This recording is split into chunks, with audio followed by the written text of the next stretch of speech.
We believe public services should be delivered by the public service wherever possible.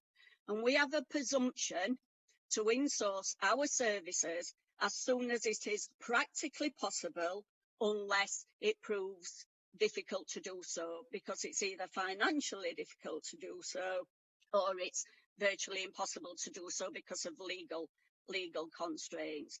So if you put those two together, you will see that we as a council look at every contract that is due to terminate, due to expire.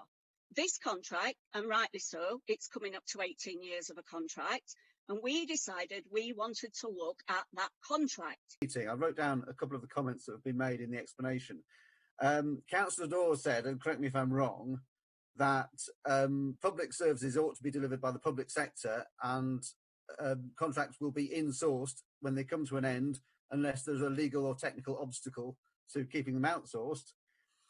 Councillor Drayton, however, said that sometimes it's better to insource and sometimes it's better to outsource. Sometimes the outsourced service is better. So does this mean the council's policy is to insource even when this results in a worse service? Absolutely not. What I said is there's a presumption to insource at the end of a contract unless there's reasons not to do so. And that is based on the service that is to be delivered, and if it can best be delivered by outsourcing, i.e. it means you attract an extra £1 billion worth of money to invest in your highways, then it will be outsourced, right? And the service and the financial viability are interdependent. Well, that's reassuring that the performance of the service is still relevant. It's not simply a dogmatic decision to insource. So I'm wondering then why, given that there was a review agreed in 2018, which I'm not clear, did that review actually happen? Did that review actually happen? It was superseded. Yes. Well, I mean, no, so there was a review. We undertook a review. And presumably that review came back with results on the assessment of the performance of Sheffield Futures. Why isn't that results in this paper that we had to consider, so we can see whether we thought that the performance is good enough that it might be spared from insourcing? I'm really sorry I haven't got someone from legal department here, because I just think there's a failure to understand the decision and the failure to understand the reasons why we undertook the review. This contract was due to expire in September of this year. We had to retender it by law, so we had to retender that contract. The review was to look at the services of young people, the current services that are currently being provided by a wide range of organisations, not just the £2.6 million contract with Sheffield Futures.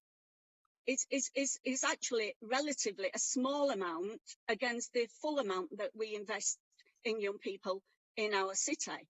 So the review isn't to look at Sheffield Futures. It wasn't to look at, can we keep Sheffield Futures going? Should we make sure that Sheffield Futures continue to get a contract?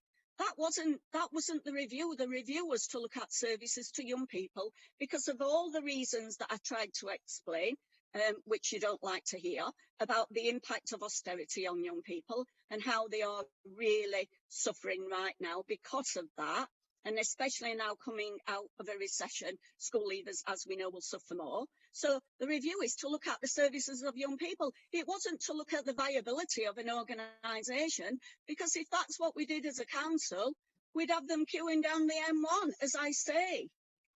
So I'm still not clear from that answer whether the performance of Sheffield Futures was good enough or above average or excellent or whatever it might have been, and whether this had an impact on the decision.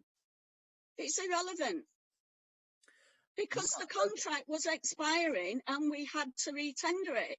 So if we retendered it, it wasn't guaranteed that Sheffield Futures would win it.